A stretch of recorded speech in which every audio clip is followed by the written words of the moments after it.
There are certain tools in Slingshot that require render engine specific changes. Something like render control relies on you being able to link your ROPs to a specific controller, but different ROPs are going to have different parameters. So let me show you how you can go about setting up a new render engine. If you go into your local Slingshot installation, you'll find a JSON file called render engines. If we open this up, it looks something like this. You can see Slingshot already comes with Mantra, Arnold, RenderMan and Redshift ready to go. But if you want to add another render engine like Octane or something else, this is how you'd go about it. The easiest way is simply to copy an existing render engine like so,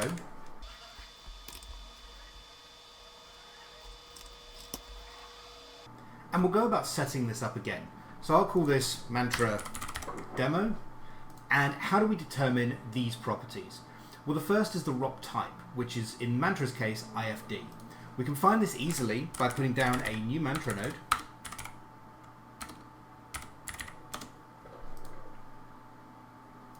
going over to Slingshot, Scripting, Python Helper, and grabbing the node type with this node selected.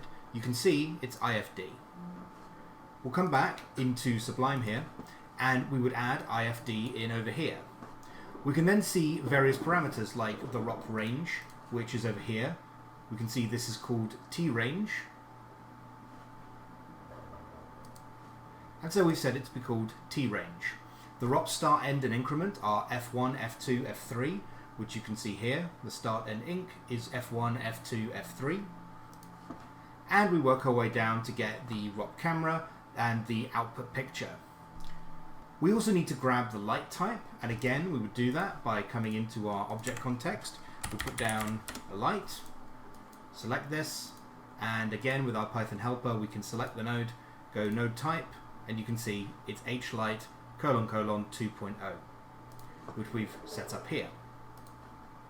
Again, we'd grab things like the light intensity and exposure and the RGB values. You can see these are set up here, and here, and here.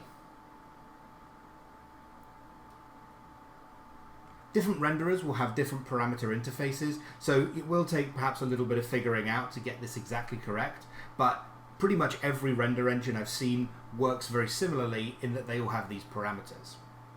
So now we've got all of our parameters set up. We've got our label set to Mantra Demo. I'm just going to change the entry in here as well to be called Mantra Demo. We're also just going to remove this comma here since we don't need it. And we can go ahead and save this and launch a new Houdini. And we'll come over to our out context here, put down a render control SL, and you can see there's our newly created Mantra Demo in the bottom there. This could be Octane or any other renderer that you're interested in working with. I hope this guide has been useful. Thanks for watching.